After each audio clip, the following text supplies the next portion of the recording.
नमस्कार, मैं हूं पुलकेश शर्मा। आप देख रहे हैं एसएस न्यूज सिटी हलचल। खबरों का सिलसिला आगे बढ़ाने से पहले नजर डालते हैं आज की सुर्खियों पर। फव्वारा तिराहे से कपूर कंपनी तक शुरू हुआ सीवर लाइन बिछाने का काम। पहले ही दिन लोगों को जूझना पड़ा जाम से। तहसील सदर में एसडीएम विनय कुमार की अध्यक्षता में तहसील दिवस आयोजित। करीब 100 लोगों ने दर्ज की अपनी शिकायतें।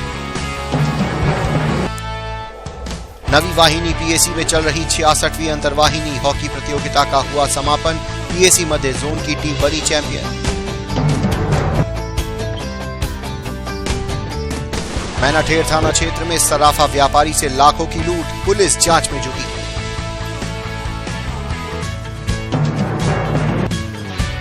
फव्वारा तिराहे से कपूर कंपनी तक सीवर पाइपलाइन डालने का काम शुरू हो गया है। सीवर पाइपलाइन के लिए खुदाई की गई है। इस दौरान कपूर कंपनी से फव्वारा तक ट्रैफिक वन वे रहेगा। पहले दिन डायवर्जन से शहरवासियों को जाम से जूझना पड़ा। फव्वारा तिराहे से कपूर कंपनी तक सीवर पाइपलाइन डालने का काम शुरू हो गया है। सीवर पाइपलाइन के लिए खुदाई की गई। इस दौरान कपूर कंपनी में फव्वारा तक ट्रैफिक को वन वे किया गया। डायवर्जन से शहरवासियों को जाम से भी जूझना पड़ रहा है।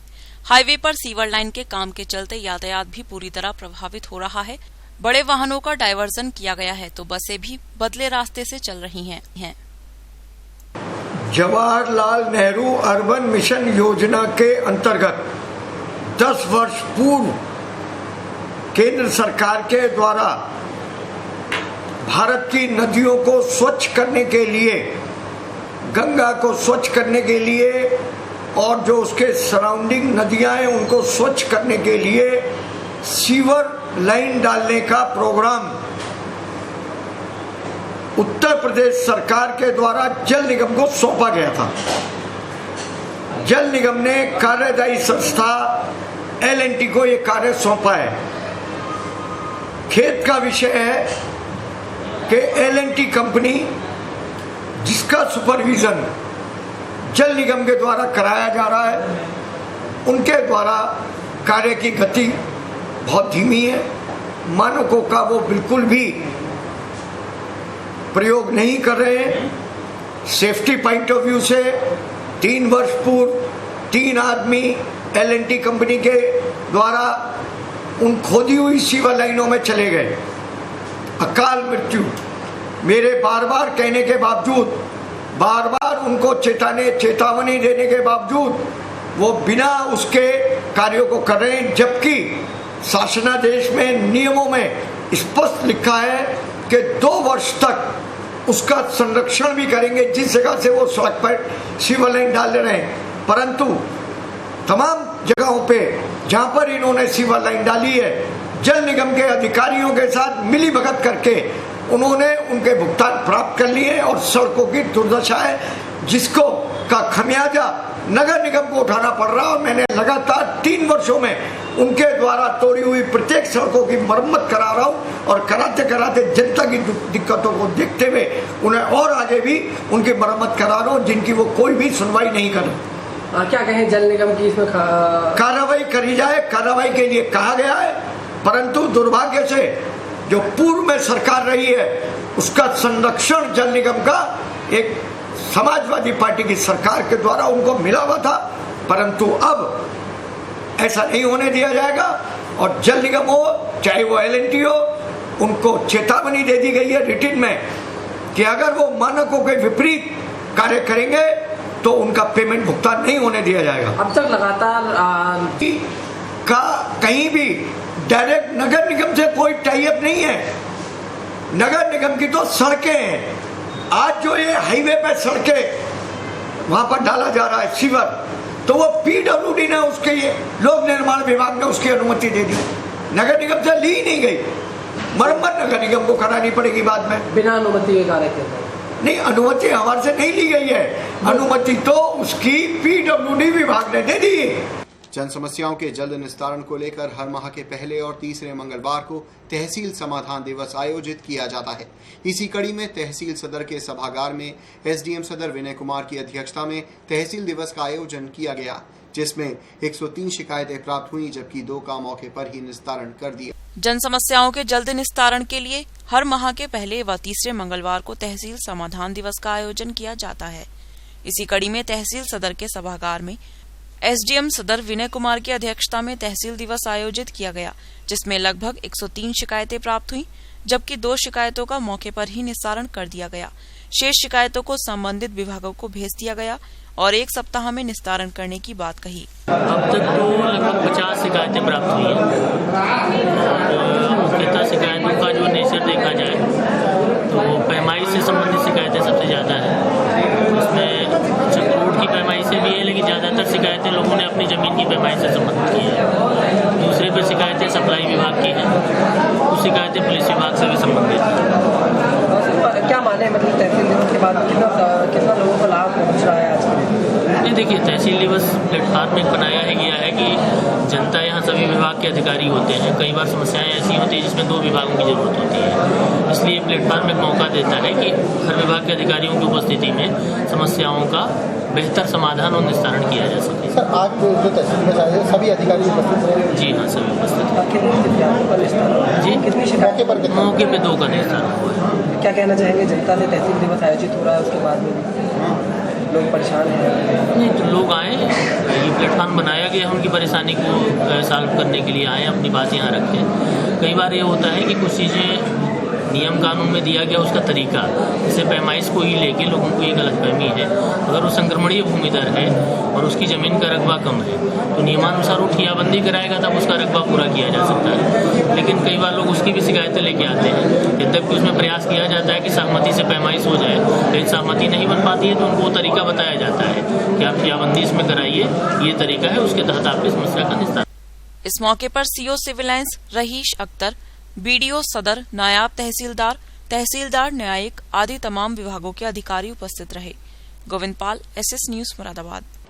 स्वच्छ भारत मिशन को लेकर बुधवार को 1 दिवसीय कार्यशाला का आयोजन पंचायत भवन में होने जा रहा है, जिसकी विस्तृत जानकारी नगर आयुक्त अवनीश कुमार शर्मा ने एसएस न्यूज सिटी हलचल को दी। स्वच्छ भारत मिशन को लेकर बुधवार को पंचायत भवन में 1 दिवसीय कार्यशाला आयोजित होने जा रही है। स्वच्छ मिशन के तहत शौचालय प्रयुक्त किए जाने वाली तकनीकों के संदर्भ में तकनीकी अधिकारियों के लिए क्षमता वृद्धि प्रशिक्षण दिया जाएगा, जिसकी विस्तृत जानकारी नगर आयुक्त अवनीश कुमार शर्मा ने एसएस न्यूज सिटी हलचल को दी। आप अवगत हैं, स्वच्छ भारत अभियान के अंतर्गत प्रदेश सरकार के निर्देश पर मुरादाबाद में भी इस तरह का कार्यक्रम चलाया जा रहा है।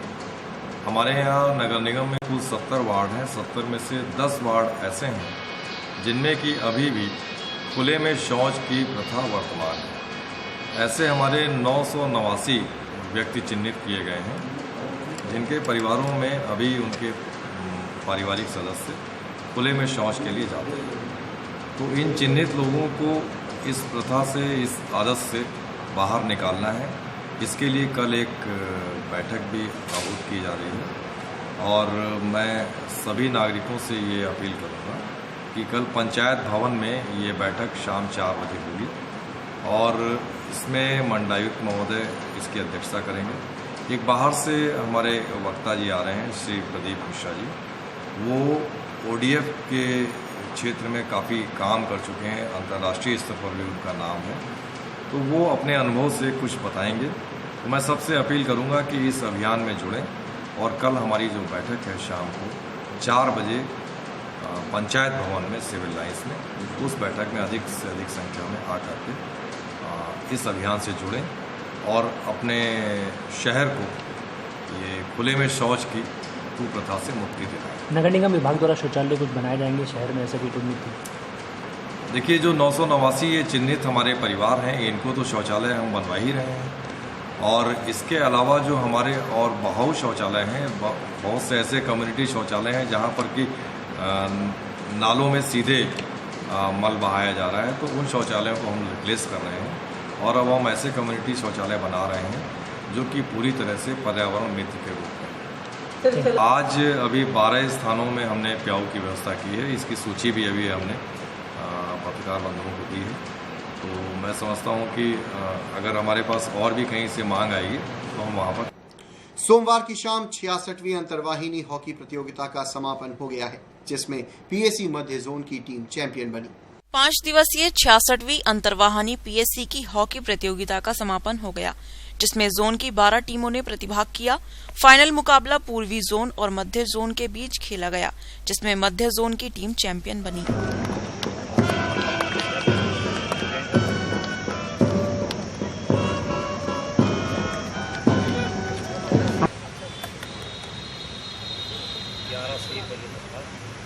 समापन के वक्त मुख्य अतिथि के रूप में पहुंचे डीआईजी ओमकार सिंह ने दोनों टीमों के खिलाड़ियों की हाथ मिलाकर हौसला अफजाई की। लेफ्ट बैक पोजीशन में 16 नंबर की जर्सी वाला खिलाड़ी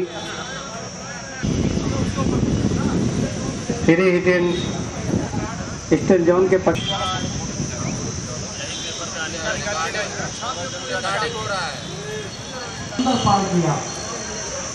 नंबर का जर्सी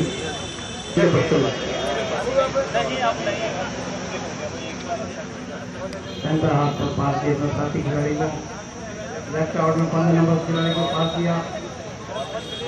गेंद को लेकर आगे बढ़ते हुए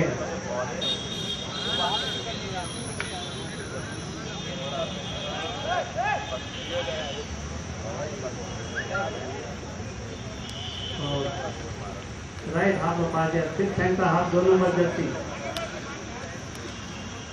मैच कमेंटर ने कमेंट्री के दौरान निष्पक्ष प्रतियोगिता के समापन का गुणगान। मैच की ताजा स्थिति पहले हाफ की समाप्ति पर दोनों टीमें एक गोल से बराबरी पर है। 66वीं उत्तर प्रदेश पुलिस वार्षिक हॉकी प्रतियोगिता का यह फाइनल मैच मेजबान वाहिनी नौवीं वाहिनी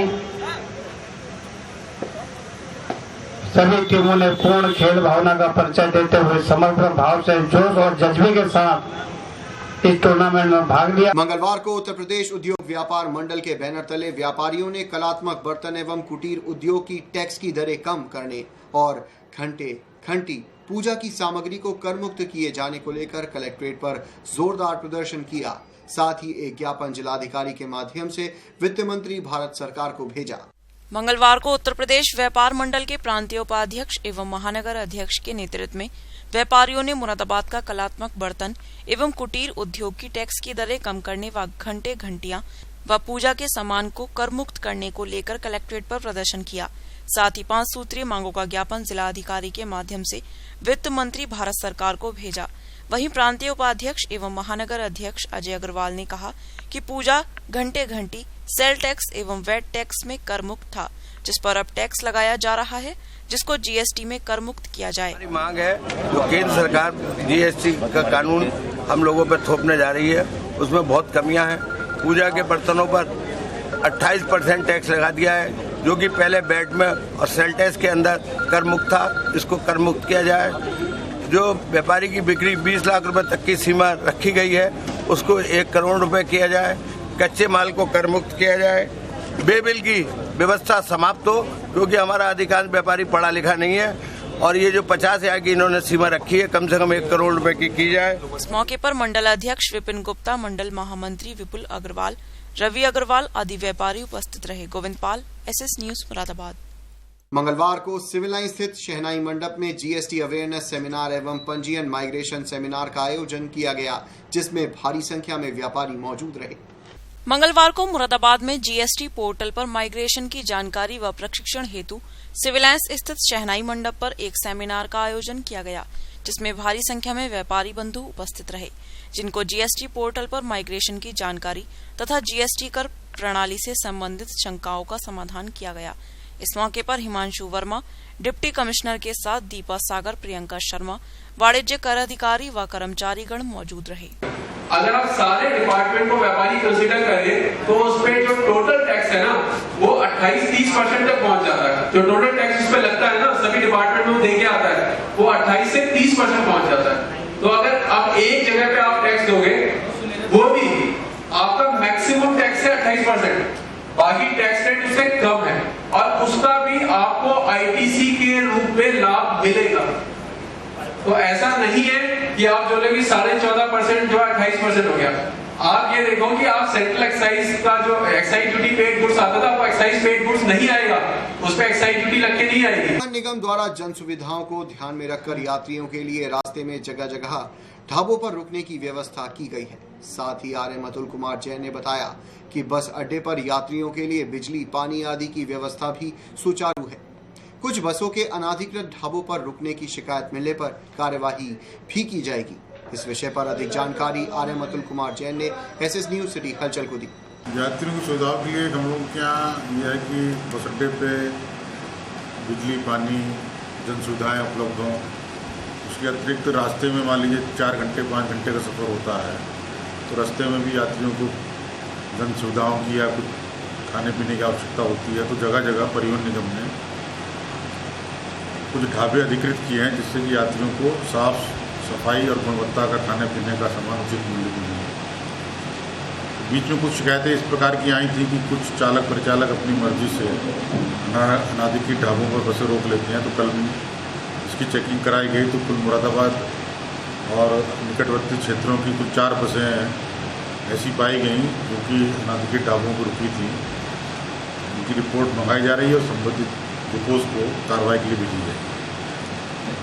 क्या कार्रवाई उसमें उनसे कोई टोकन रिकवरी भी कर सकते हैं अगर पहला मौका है तो, और यदि मान लीजिए उसी क्रू के विरुद्ध बार बार पुनरावृत्ति करता है तो उसके विरुद्ध अन्य कठोर अनुशासनिक कार्रवाई की जा सकती है। शहर के गांधीनगर में भारत विकास परिषद की ओर से मंगलवार को चिलचिलाती धूप में राहगीरों को राहत पहुंचाने के लिए स्टॉल लगाकर शरबत वितरित किया गया। भारत विकास परिषद की अध्यक्षा अल्पना रितेश गुप्ता के सौजन्य से मंगलवार को इस चिलचिलाती धूप में राहगीरों को राहत पहुंचाने के लिए गांधीनगर में स्टॉल लगाकर शरबत वितरित किया गया। चिलचिलाती धूप में राहगीरों ने शरबत पीकर गला तर करने के बाद राहत महसूस की।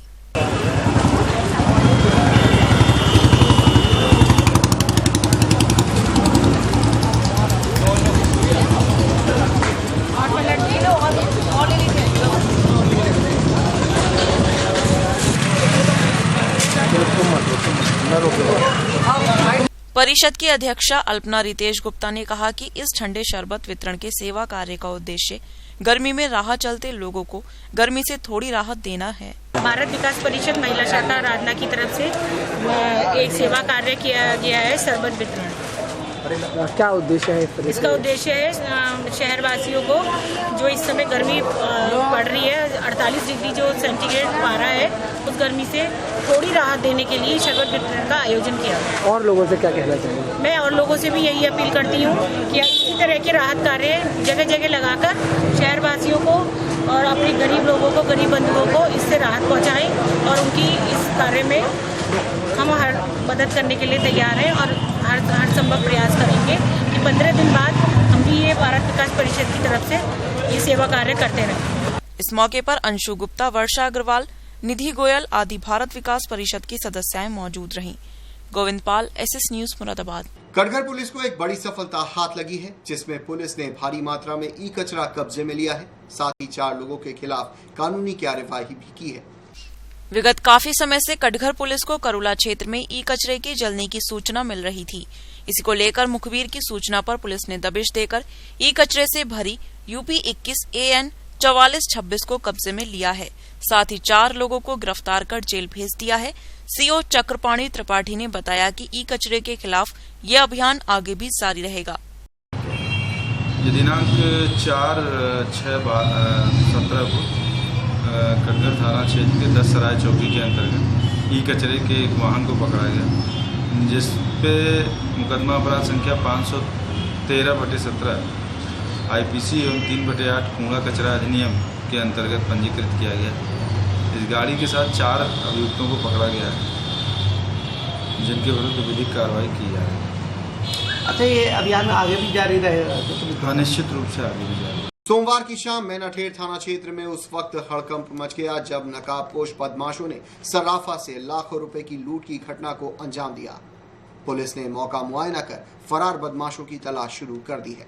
मुरादाबाद जनपद के संभल मुरादाबाद हाईवे पर उस समय हड़कंप मच गया जब 3 बाइक सवार नकाबपोश हथियारों से लैस बदमाशों ने एक सर्राफा कारोबारी से सरेराह लाखों की लूट को अंजाम दे डाला। बताया जा रहा है सर्राफा व्यापारी के पास बैग में रखे 250 ग्राम सोना, 10 किलो चांदी और 20,000 की नकदी बदमाशों द्वारा लूटी गई है। पीड़ित का कहना है कि उसकी मैनाठेड़ थाना क्षेत्र के जलालपुर में सर्राफ की दुकान है।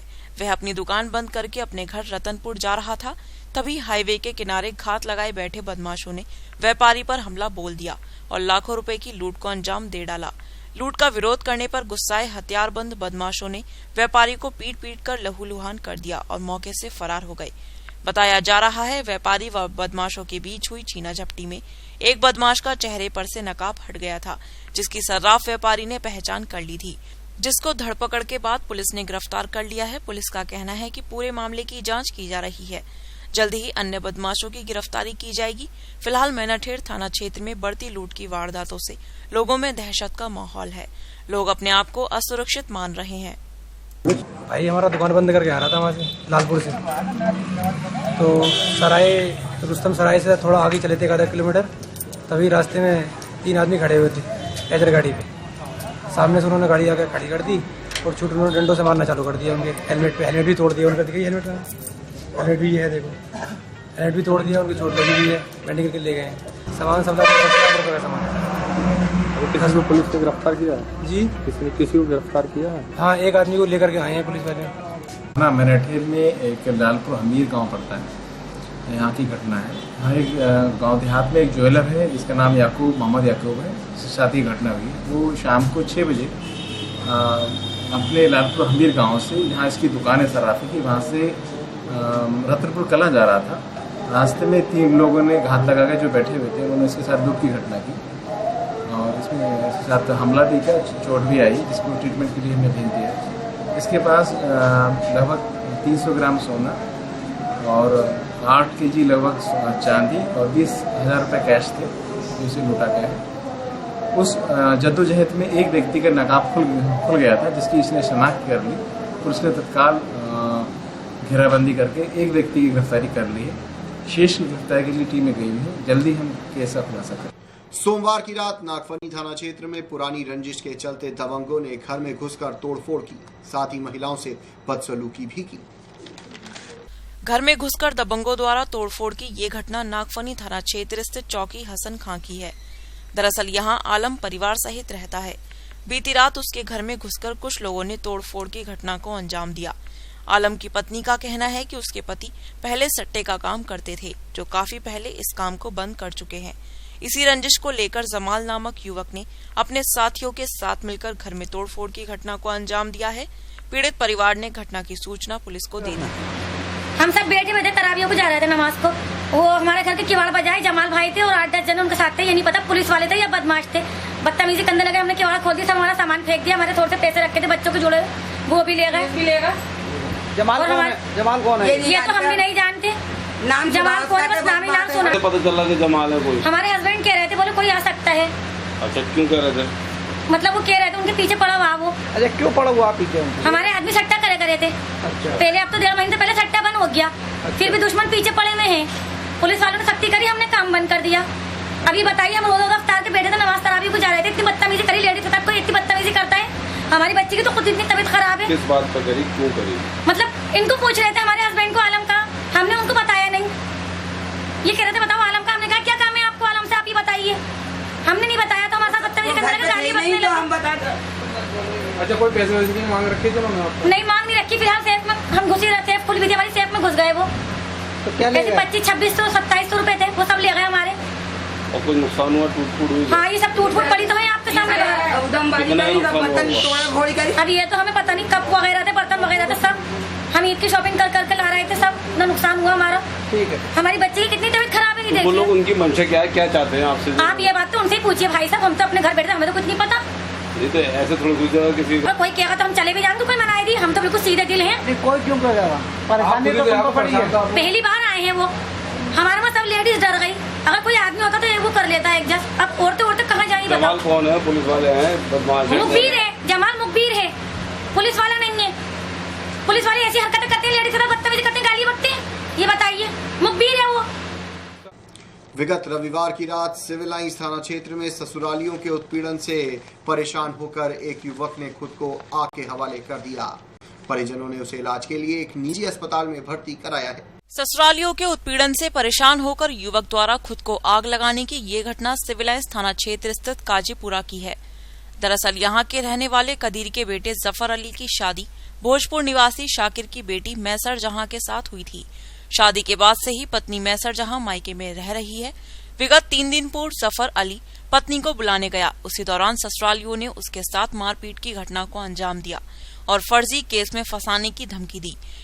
इसी से आजीज आकर उसने खुद को आग लगा ली। फिलहाल परिजनों ने एसएसपी मनोज तिवारी को प्रार्थना पत्र देकर इंसाफ की गुहार लगाई। हमारे हाथ में घटना ये हुई कि 3 तारीख को लड़का वहाँ गया था बुलाने के लिए बीवी को। कहाँ पर? भोजपुर में, अपने ससुराल में। तो वहाँ इसके साथ मारपीट हुई तो छोटे भाई के साथ गया था, वो इसे लेकर भाग गया। तो उसके बाद में जो है घर पर आ गया, गुमसुम रहा, टॉर्चर करा उन्होंने कि हम तुम्हारे खिलाफ दहेज पीड़िता का मुकदमा कराएंगे, सब बंद कराएंगे।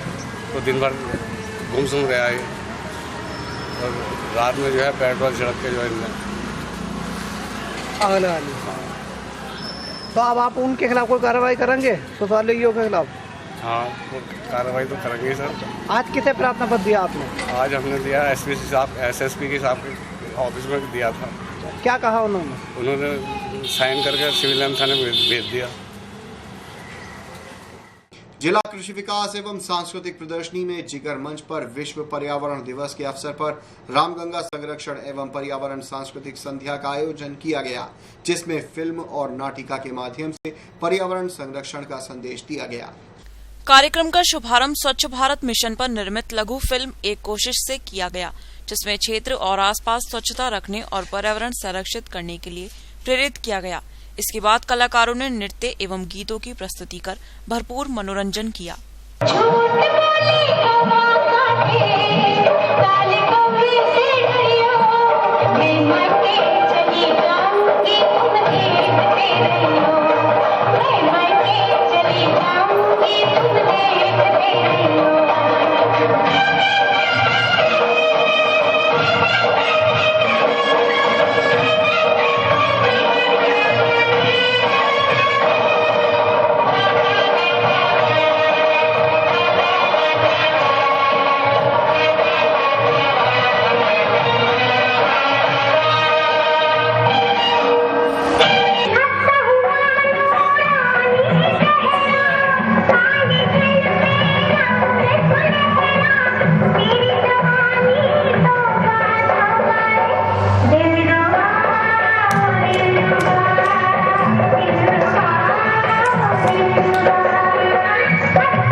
अरे आपकी फॉर्म में पड़ रही है।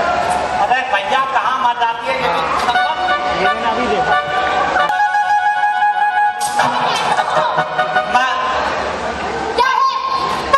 भाग्यवान मैं क्या कह सकता हूँ, मैं तो बस यूँ कह रहा था अरे खिला देती है कब।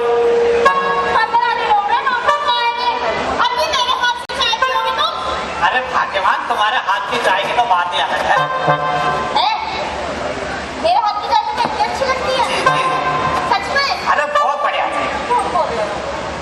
इस अवसर पर राधेश्याम शर्मा, डॉक्टर भारत भूषण अग्रवाल, डॉक्टर भास्कर अग्रवाल, मंसूर उस्मानी, डॉक्टर आर.के. वाजपेयी, सुशील शर्मा, के गुप्ता आदि लोग मौजूद रहे। Kausar Ali, SS news Moradabad. SS news city हलचल के इस संस्करण में इतना ही। जाने से पहले एक बार फिर नजर डालते हैं आज की सुर्खियों पर। फव्वारा तिराहे से कपूर कंपनी तक शुरू हुआ सीवर लाइन बिछाने का काम। पहले ही दिन लोगों को जूझना पड़ा जाम से। तहसील सदर में SDM विनय कुमार की अध्यक्षता में तहसील दिवस आयोजित। करीब 100 लोगों ने दर्ज की अपनी शिकायतें। नवी वाहिनी PAC में चल रही 66वीं अंतरवाहिनी हॉकी प्रतियोगिता का हुआ समापन। PAC मध्य जोन की टीम बनी चैंपियन। मैनाठेर थाना क्षेत्र में सराफा व्यापारी से लाखों की लूट। पुलिस जांच में जुटी।